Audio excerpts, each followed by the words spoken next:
નમસ્કાર દર્શક મિત્રો, ફોકલ પોઈન્ટ બાય એજો ઉમટમાં આજે ગુડ ન્યૂઝ છે અને યુદ્ધ અવિરતપણે ચાલી રહ્યું છે એવા બેડ ન્યૂઝ પણ છે અને યુદ્ધનો વ્યાપ વધી રહ્યો છે. ઈરાન, અમેરિકા, ઇઝરાયલ કોઈ જ નમતું જોખવાના મૂડમાં નથી, બલકે એવું લાગે છે કે આજે શુક્રવારની રાત જે છે એ કદાચ કતલની રાત પણ સાબિત થાય, કારણ કે અમેરિકા અને ઇઝરાયલ એમને એવું લાગ્યું કે ઈરાન જે છે મચક આપતું નથી, એટલે કદાચ ભૂરાયા થઈને પણ એ લોકો ભયંકર હુમલા કરે એવી શક્યતા નકારાતી નથી. તો સામે ઈરાન પણ એકદમ ઇંતકામ લેવાના મૂડમાં હોય એ રીતના ભયંકર હુમલા વધારી રહ્યું છે. પરંતુ જે ગુડ ન્યૂઝ છે એ ગુડ ન્યૂઝ એ છે કે ઈરાને શુક્રવારે મોડી સાંજે એવું કહ્યું છે, એમના એમ્બેસેડર જે દિલ્હી ખાતે છે એમણે એવું કહ્યું છે કે ભારત અમારું મિત્ર છે અને હોર્મુઝની ખાડીમાંથી ભારતીય વાહનોને, ભારતીય જહાજોને કે જે ક્રૂડ ઓઇલ લઈને આવી રહ્યા છે એમને આવવા માટેનો સેફ પેસેજ જે છે એ આપવામાં આવશે. હવે આજની તારીખે 28 જેટલા ભારતીય જહાજો પશ્ચિમની તરફ ફસાયેલા છે, એમાંથી એક જહાજ નીકળીને મુંબઈ તરફ પહોંચી ગયું છે આજે સવારે જ, શુક્રવારે સવારે પહોંચી ગયું. પણ બાકીના જે 27 જહાજો ફસાયેલા છે એમાં લગભગ 1700 જેટલા આપણા ક્રૂ મેમ્બર્સ જેને કહી શકાય મર્ચન્ટ નેવીના, એ લોકો પણ એ જહાજો સાથે અટવાયેલા છે. એ 27 જહાજોને ક્લિયર પેસેજ મળશે એવા સ્પષ્ટ સંકેતો સાંપડી રહ્યા છે. અને ઈરાનના એમ્બેસેડર જે છે એમણે આજે દિલ્હી ખાતે એવું કહ્યું છે, મોહમ્મદ ફાતાલી, કે જે ભારત ખાતે ઈરાનના એમ્બેસેડર છે, એમણે એવું કહ્યું છે કે 2 થી 3 કલાકમાં સત્તાવાર નિવેદન પણ આવી જશે. એટલે એમના નિવેદન પર જો વિશ્વાસ કરીએ તો અત્યારે એક સ્પષ્ટતા એવી છે કે આ 27 જહાજો જે ફસાઈ ગયા છે એમને તો ક્લિયરન્સ મળશે જ, પરંતુ બાકીનાને પણ ક્લિયરન્સ મળે એવી સંભાવના છે. અને જો આ ક્લિયરન્સ મળે તો ભારતમાં આજે જે એલપીજી ક્રાઇસિસ ચાલી રહી છે, કોમર્શિયલ એલપીજીમાં જે ક્રાઇસિસ ચાલી રહી છે, જેને કારણે ભારતમાં હજારો નહીં બલકે લાખો હોટલ્સ જે છે એ લોકોએ પોતાના મેન્યુમાં કાપ મૂકવી પડી છે, કેટલી હોટલો બંધ થઈ ગઈ છે.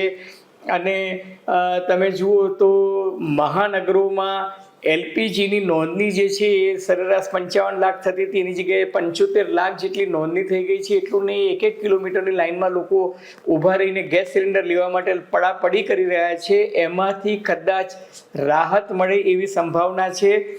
અલબત્ત આ ઈરાનના એમ્બેસેડરે આપેલા નિવેદન પરની વાત છે, જે બીજી બધી સાથી ચેનલો પણ ચલાવી રહી છે. એટલા માટે હું પણ કહી રહ્યો છું કે ભારતીય ધ્વજ સાથેના વાહનોને હોર્મુઝની ખાડીમાંથી મંજૂરી આપવાની વાત જે છે ઈરાનના એમ્બેસેડર દિલ્હી ખાતેના મોહમ્મદ ફાતાલીએ કહ્યું છે. અને દિલ્હીમાં અલ કુડ્સની ઉજવણી હોય છે રમઝાન માસ દરમિયાન. એમની ઉજવણી દરમિયાન આયાતોલ્લા મોસ્તોબા ખામેનાઈની તસવીર સાથે જે દિલ્હી ખાતેના ઈરાની દૂતાવાસમાં જે ફંક્શન યોજાયું હતું એમાં પત્રકારો સાથેની વાતચીતમાં એમને આ સ્પષ્ટતા કરી છે અને કહ્યું છે કે 2 થી 3 કલાકમાં વિધિવત જાહેરાત આવી જશે. જો આ આવી જાય તો ભારત માટે હું માનું છું કે સૌથી મોટા સમાચાર છે. અને એનાથી કદાચ આ એલપીજી એલએનજીની જે ક્રાઇસિસ છે એમાં અને ક્રૂડ ઓઇલની જે ક્રાઇસિસ છે એમાંથી આપણને રાહત મળશે. અલબત્ત આ હજી જો અને તોની વાત છે, પરંતુ જે નક્કર વાત છે એ છે કે ડોનાલ્ડ ટ્રમ્પ જે છે એ G7ની મિટિંગમાં ગઈકાલે ભારતીય સમય અનુસાર ગઈકાલે મોડી રાત્રે એમને G7ના નેતાઓ એમની સાથે જ્યારે વર્ચ્યુઅલ કોમ્પ્યુટરના માધ્યમથી વાત કરી રહ્યા હતા ત્યારે G7ના બધા જ નેતાઓએ ચિંતા વ્યક્ત કરી. એમાં ફ્રાન્સ પણ હતું ને એમાં બ્રિટન પણ હતું ને એમાં જર્મની પણ હતું. આ બધા જ દેશોએ જ્યારે ચિંતા વ્યક્ત કરી અને ચિંતા વ્યક્ત કરીને કહ્યું કે હોર્મુઝની ખાડી જે છે એ ગળાનું હાડકું બની ગયું છે અને આખી દુનિયાની અર્થવ્યવસ્થા પર એની ભયંકર નકારાત્મક અસર જોવા મળી રહી છે. એનર્જી ક્રાઇસિસ આવી ગઈ છે, ક્રૂડ ઓઇલ ગેસના સપ્લાય જે છે અટકી ગયો છે. અને તમે જુઓ તો ભૂમધ્ય સમુદ્ર, અરબી સમુદ્ર અને હિન્દ મહાસાગરથી માંડીને રાતા સમુદ્રમાં અને હોર્મુઝની ખાડીમાંથી જતા અને આવતા વાહનોને કારણે જે ક્રાઇસિસ સર્જાઈ છે એમાં ક્રૂડ ઓઇલ અને એલએનજી એલપીજીની ક્રાઇસિસ તો છે, પણ સામા પક્ષે ખાડીના દેશોમાં જે ફૂડ સપ્લાય જતો હતો, ફર્ટિલાઇઝરની જે આયાત થતી હતી, આ બધા પર પણ ભયંકર અસર થઈ છે. એટલે એ વખતે ડોનાલ્ડ ટ્રમ્પે પોતાનો કોલર આમ ઊંચો કરતા, ખાકા ફોજદારી કરતા કહ્યું હતું કે ઈરાન તો શરણાગતિ કરવાના મૂડમાં છે અને ઈરાન ટૂંક સમયમાં શરણાગતિ કરશે. અને એક તબક્કે એમણે એવી પણ ફાંકા ફોજદારી કરી કે ઈરાન શરણાગતિ કરવા ઈચ્છે છે, પણ એમની પાસે કોઈ એવો નેતા જ નથી કે જે આવીને મારી પાસે શરણાગતિ કરે. અલબત્ત એ જ્યારે આ નિવેદન આપી રહ્યા હતા ત્યારે બીજી તરફ ઈરાનના સર્વોચ્ચ નેતા મોજતોબા ખામેનાઈએ પહેલી વખત સ્પષ્ટ શબ્દોમાં ઈરાનની પ્રજાને સંબોધીને જે નિવેદન કર્યું એમાં એમને સોય ઝાટકીને કહી દીધું કે ઈરાન જે છે એ કોઈ પણ સંજોગોમાં પોતાની ઉપર હુમલો કરનારા આતતાઈઓને છોડવાનું નથી. એમણે ત્યાં સુધી કીધું કે ખાડીના દેશોમાં પણ જ્યાંથી ઈરાન પર હુમલા થયા છે, અમેરિકી છાવણીઓમાંથી અને ઇઝરાયલ, એ બધાની સામે અમે બદલો લેવાના છીએ. ટૂંકમાં એમના નિવેદનને એક વાક્યમાં કે એક શબ્દમાં કહું તો ઈરાન ખતરનાક ઇંતકામ લેવાના મૂડમાં છે. અને એ આપણે જોઈ શકીએ છીએ કે જે રીતે ઈરાને ખાડીના દેશો ઉપર ડ્રોન અને મિસાઇલથી હુમલા કર્યા, સ્ટ્રેટેજિક જગ્યાએ હુમલા કર્યા, અને એમણે અમેરિકાને પણ ચેતવણી આપી. અમેરિકાએ મજાકમાં એવું કહ્યું, ઇઝરાયલે પણ મજાકમાં કહ્યું કે અમે ધારીએ તો 1 કલાકમાં ઈરાનમાં બ્લેકઆઉટ કરીએ અને ઈરાનની તમામ ઇલેક્ટ્રિસિટી જે છે એ ડાઉન કરી નાખીએ. તરત જ ઈરાનના પ્રતિનિધિએ જવાબ આપ્યો કે હિંમત હોય તો કરી બતાવો, તો અમે અડધા કલાકમાં ખાડીના તમામ દેશોમાં અને ઇઝરાયલમાં બ્લેકઆઉટ કરી દઈશું. ટૂંકમાં ઈરાન જે છે એ અમેરિકા અને ઇઝરાયલની ધમકીથી ગાજુ જાય તેમ નથી. એક તબક્કે અમેરિકાએ જ્યારે ધમકી ઉચ્ચારી કે અમે ઈરાનના કૂવાઓમાં અને ઈરાનની રિફાઇનરીઓમાં આગ લગાવી દઈશું, તો ઈરાને પણ જવાબ આપ્યો કે તો અમે પણ 24 કલાકમાં ખાડીના તમામ દેશોમાં, તમામ કૂવાઓમાં અને રિફાઇનરીઓમાં અમે પણ આગ લગાડી દઈશું. ટૂંકમાં ઈરાન જે છે એ નમતું જોખવાના મૂડમાં નથી અને ઈરાન પોતાની ગઈકાલે મૂકેલી શરતો જે છે એ શરતોમાંથી સહેજ પણ બાંધછોડ કરવા તૈયાર નથી. ત્યારે ડોનાલ્ડ ટ્રમ્પ માટે 2 માઠા સમાચાર આવ્યા કે એક કે જ્યારે એ એવી ફાંકા ફોજદારી કરતા હતા કે હોર્મુઝની ખાડી તો કોમર્શિયલ વેસલ્સ એટલે કે વાણિજ્યિક વ્યવહારિક તંત્ર માટે ખુલ્લી મૂકવી દેવી જોઈએ અને જરૂર પડશે તો અમેરિકા એસ્કોર્ટ આપશે. એ જ વખતે ઈરાને 2 જહાજો કે જે વિના પરવાનગી જતા હતા એમને ફૂંકી માર્યા હતા. એટલું જ નહીં, એક ક્રૂ મેમ્બર પણ આ ઘટનામાં મૃત્યુ પામ્યો હતો.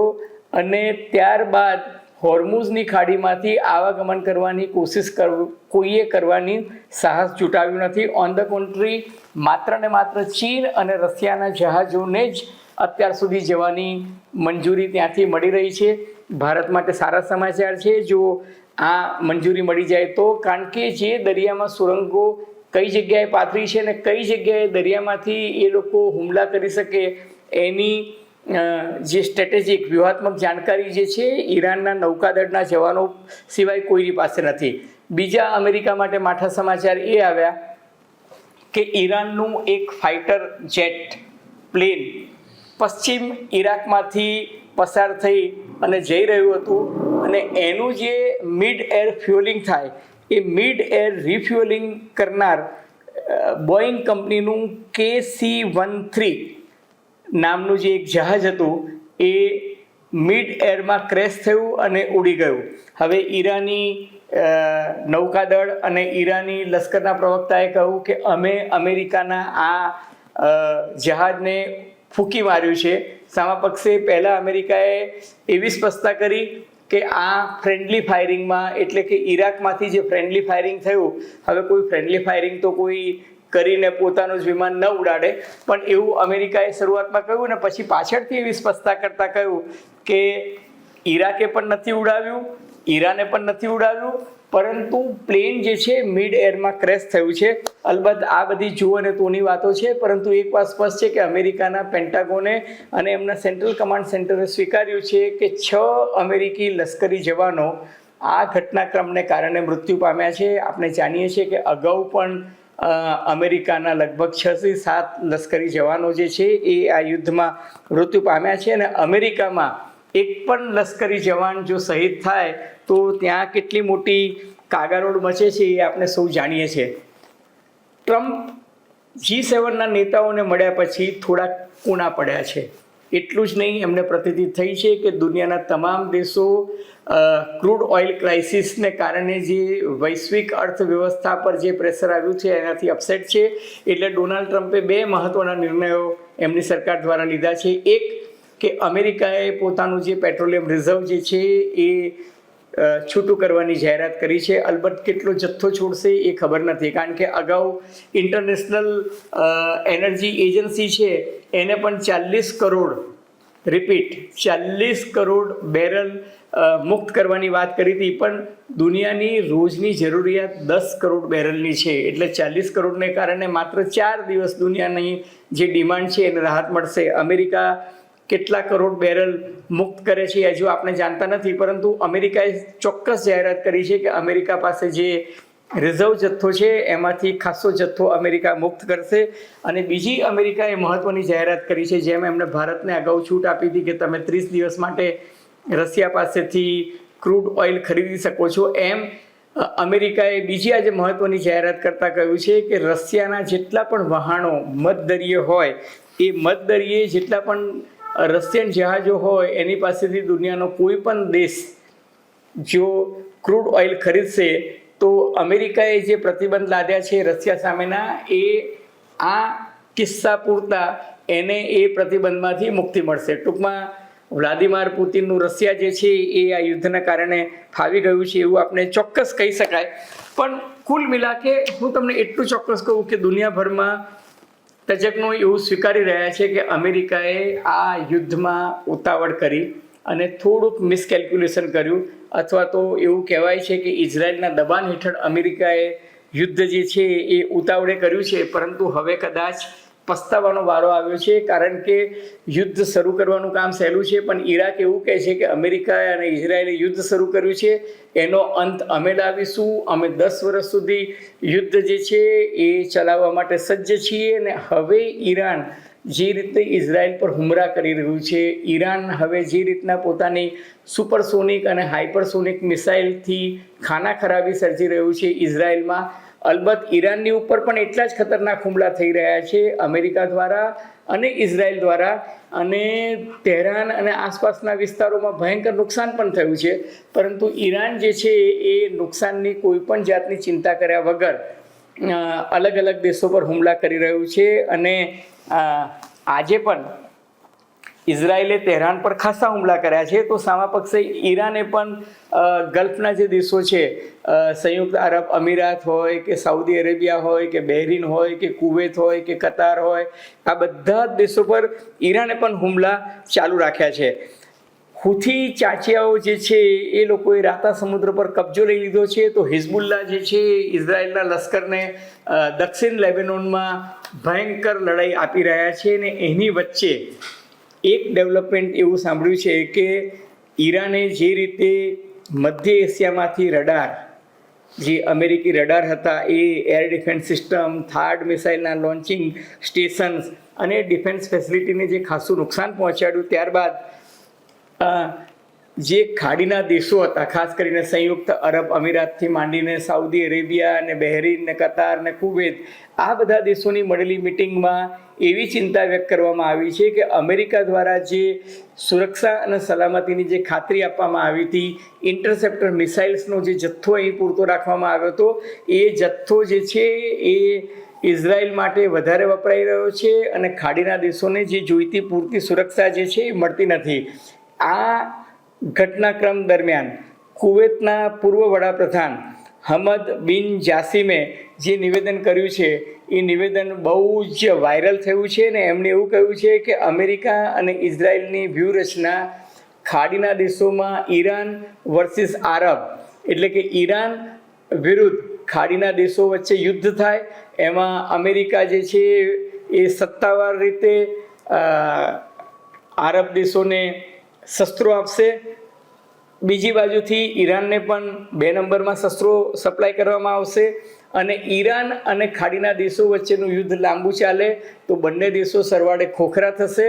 અને ત્યારબાદ આ મહાસત્તાઓ જે છે એ ઈરાન અને ખાડીના દેશો પર પોતાનો કબજો જમાવશે એવું નિવેદન કુવૈતના પૂર્વ વડાપ્રધાને કર્યું છે અને એમણે એવું કહ્યું કે તમામ ખાડીના દેશોના નેતાઓએ ઈરાન સાથે મંત્રણા કરવી જોઈએ, સંવાદ કરવો જોઈએ, ડિપ્લોમેટિક ચેનલ જે છે ખોલવી જોઈએ. અને એનું પરિણામ એવું પણ જોવા મળ્યું કે જે સૂત્રો દ્વારા જે માહિતી મળે છે કે યુનાઇટેડ અરબ અમીરાતના નેતાઓ હવે ઈરાનના નેતાઓ સાથે વાત કરી રહ્યા છે અને ખાડીના દેશો વચ્ચે એવી એક વાત ચાલી રહી છે કે ઈરાન સાથેના સંબંધો સુધારવા જોઈએ, સંવાદ વધારવો જોઈએ અને એટલે જ ભાઈચારો કેળવાય અને એકબીજા સામે યુદ્ધખોરી ન થાય એવી પણ એક વાત ચાલી રહી છે.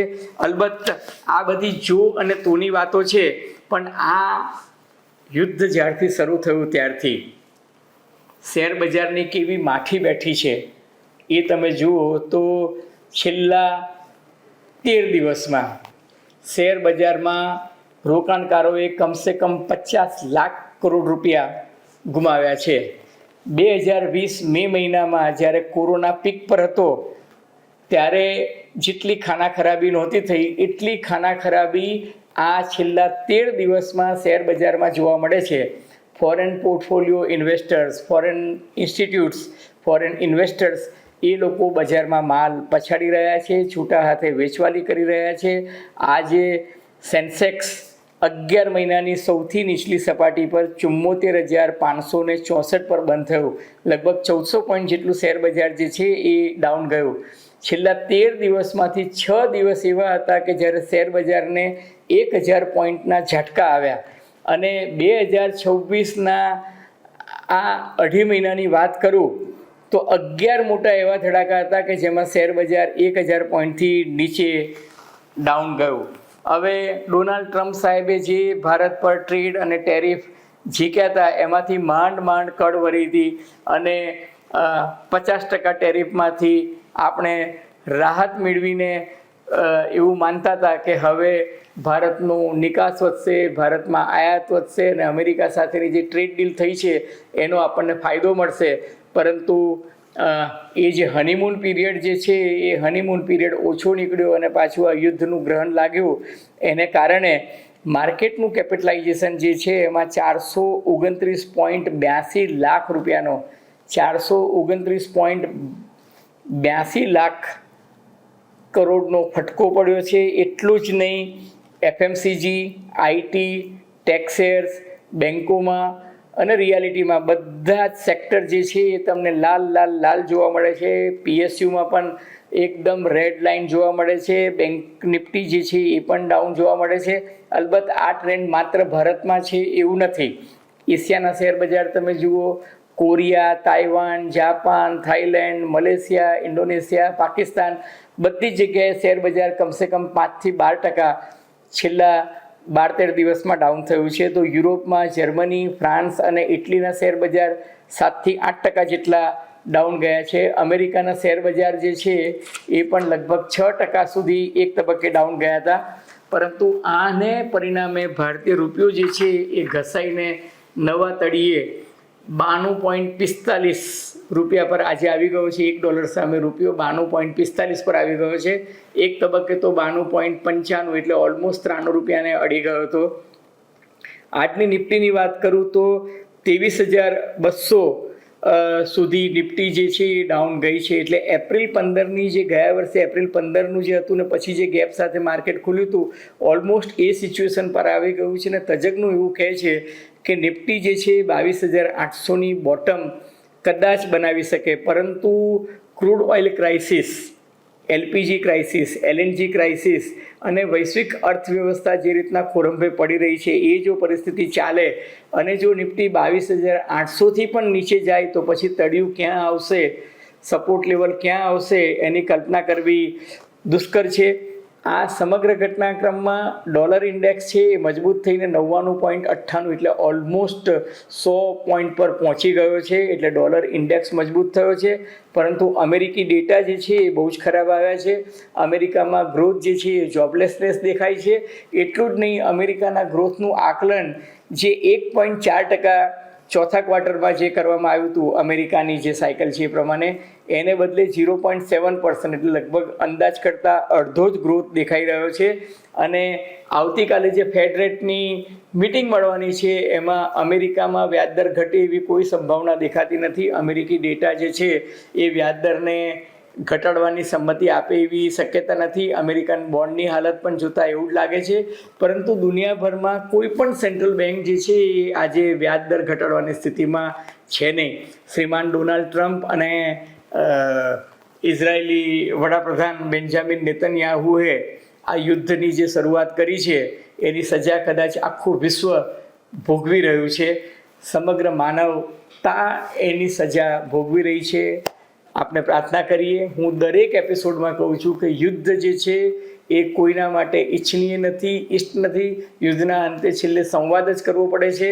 આ મહાનુભાવો પોતાનો અહમ અને અહંકાર ઓગાળીને જો ખરેખર સંવાદ કરે તો એ વિશ્વના હિતમાં છે. આગે આગે દેખો હોતા હે ક્યાં. મિત્રો, તમને નવગુજરાત સમય અને અમદાવાદ મિરરના સથવારે ફોકલ પોઈન્ટ બાય અજય ઉમટનો આ એપિસોડ ગમ્યો હોય તો મહેરબાની કરીને એને લાઇક કરજો, શેર કરજો, સબસ્ક્રાઈબ કરજો. પેલું બેલ આઇકોનનું બટન વિના મૂલ્યે દબાવવાનું ભૂલતા નહીં. અને આપનું અનુમાન, આપનું અવલોકન, આપની ટીકા ટિપ્પણી અમને ગમશે. ધન્યવાદ. ખૂબ ખૂબ આભાર.